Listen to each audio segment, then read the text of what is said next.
আসসালামু আলাইকুম। বিলাস খামারের পক্ষ থেকে সবাইকে জানাই আন্তরিক শুভেচ্ছা অভিনন্দন। আশা করি সবাই ভালো আছেন। জি আলহামদুলিল্লাহ, আমি ভালো আছি।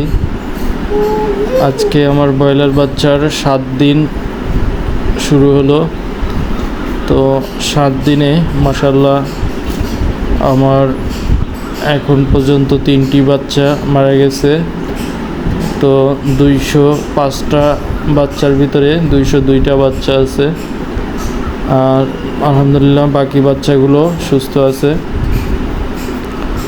তো আসলে সকাল ভোরে ঝড়ের মতো সারা আকাশ একদম কালো মেঘে ছেয়ে গেছিল, আর ধরুন যে চতুর্দিকে সেই বাতাস আর কি, মনে হলো যে ঝড় উঠে আসতেছে। এই জন্য আমি চতুর্দিকে পর্দা ফেলে দেই এবং পলিথিন দিয়ে পুরোটা মুড়িয়ে দেই, যাতে করে ঝড়ে বৃষ্টি ভিতরে না ঢোকে বা বাতাসে কোনো রকম ক্ষয়ক্ষতি না হয়। সেই জন্য 6টার দিকের ঘটনা। তো দেখি তার 1-1.5 ঘন্টা পরেই আকাশে প্রচণ্ড আবার রৌদ্রের ঝলকানি। তো পরে আর ঝড় বৃষ্টি হওয়ার কোনো সম্ভাবনাই দেখতেছি না। তো এখন প্রচণ্ড রোদ উঠেছে। তো এসে খামারে আমি 8:30-9টার দিকে সব পর্দা টর্দা সব কিছু সরিয়ে দিলাম। তবে বাতাস আছে, বাতাসের কারণে বেশি একটা গরম অনুভূত হচ্ছে না। তো মাশাআল্লাহ আমার বাচ্চাগুলোর ওজন মোটামুটি বলা যায় সব সাইজগুলো একই। তো আশা করতেছি ওজন প্রায় 200 গ্রামের মতো হয়েছে। তো আমি 10 দিন থেকে আপনাদেরকে রেগুলার ওজন করে দেখাবো ইনশাআল্লাহ। তো ওজনের ভিডিও খুব শীঘ্রই আমি শুরু করতে যাচ্ছি। তো আপনারা যারা আমার নিয়মিত ওজনের ভিডিও দেখতে চান বা আমার ব্রয়লার পালনের নিয়মিত ভিডিও আপডেট দেখতে চান, যারা নতুন তারা অবশ্যই চ্যানেলটিকে সাবস্ক্রাইব করে সাথে থাকবেন। আর যারা অলরেডি সাবস্ক্রাইব করেছেন তাদেরকে অসংখ্য ধন্যবাদ। আর আজকে থেকে আমার কোনো মেডিসিন চলবে না আমার ব্রয়লারের বাচ্চায়। তো আজকে ওদেরকে সাদা পানিতে রাখবো। পানির পাত্রগুলো একদম খেয়ে শেষ করে দিয়েছে। তো এখন আমি সাদা পানি পুরো পাত্রগুলো ভরে ভরে দিয়ে দেবো। তো যতক্ষণ পানিটা ভালো থাকে ততক্ষণ খাবে। পানি শেষ হওয়া মাত্র আবারও চেঞ্জ করে দেব। যেহেতু ওয়েদারটা বেশি গরম নাই, তো সাদা পানি চলুক আজকে।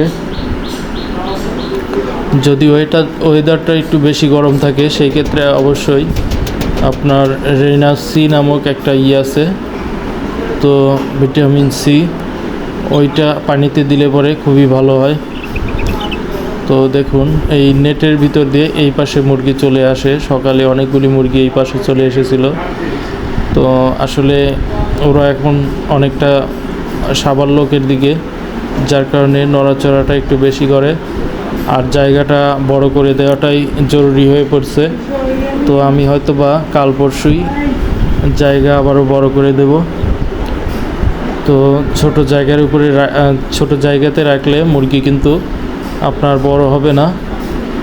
যত জায়গা বড় করে দিবেন এখন, মানে তার মানে এই না যে সাথে সাথে জায়গাটা পুরোটা ছেড়ে দিবেন, তা না, ধীরে ধীরে।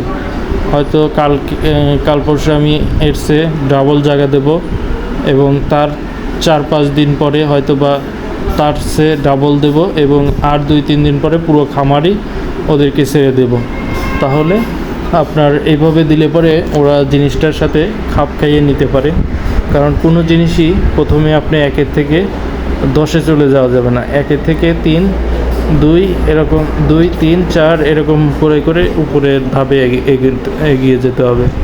একসাথে যে আপনি কয়েকটা ধাপ এগিয়ে যাবেন, এতে করে আপনার বেশি ভালো রেজাল্ট আসবে না বা ফলাফল এতে ভালো পাবেন না।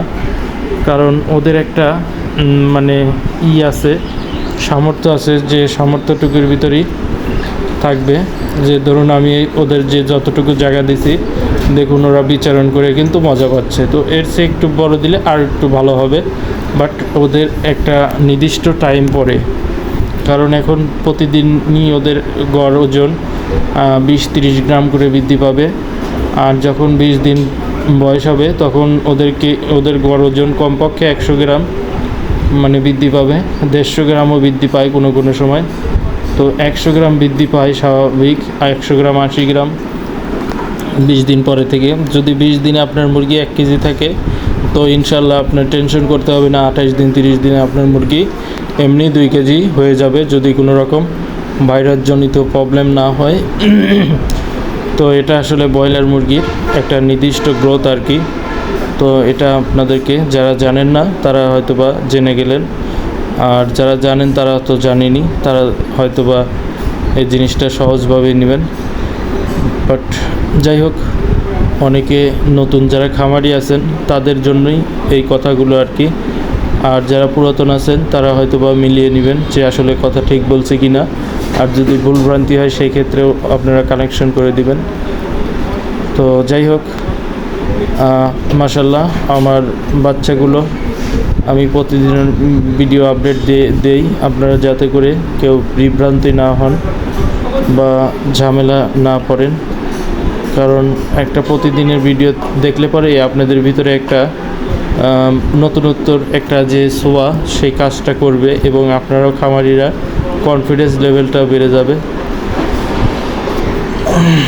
তো আজকে 7 দিন চলে গেল, ইনশাল্লাহ দোয়া করবেন 12 দিন থেকে জানি আমি ভুট্টা ফার্মেন্টেশনটা ঠিকঠাক মতো শুরু করতে পারি, এবং আমার যেন মুরগিগুলো সুস্থ থাকে। যদি আমি কোনো রকম ভ্যাকসিন দেই নাই, ইচ্ছা ছিল একটা ভ্যাকসিন দেওয়ার। তো যাই হোক, এখনও আশা আছে, দেখা যাক যদি দেই সেটা আপনারা জানতে পারবেন। তো ভ্যাকসিন এখনও দেই নাই। তো যাই হোক, ভিডিও আর বেশি বড় না করি, আপনারা দেখতেই পারলেন আজকে 7ম দিনের ভিডিও।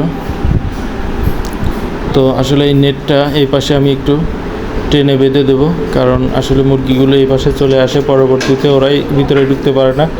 দেখা যায় অনেক টাইম না খেয়ে থাকলে বালু টালু এগুলি খেলে সেই ক্ষেত্রে মুরগিগুলোর কিন্তু প্রবলেম হবে। তো যাই হোক, আজকে ভিডিও এ পর্যন্তই। সবাই ভালো থাকবেন, সুস্থ থাকবেন, আল্লাহ হাফেজ। আর কোনো কারণে আপনাদের প্রয়োজন হলে আমার প্রথম কমেন্টে নাম্বার দেওয়া থাকবে, সয়াবিন ভুট্টা যা কিছু লাগে সেই ক্ষেত্রে আমার সাথে যোগাযোগ করতে পারেন।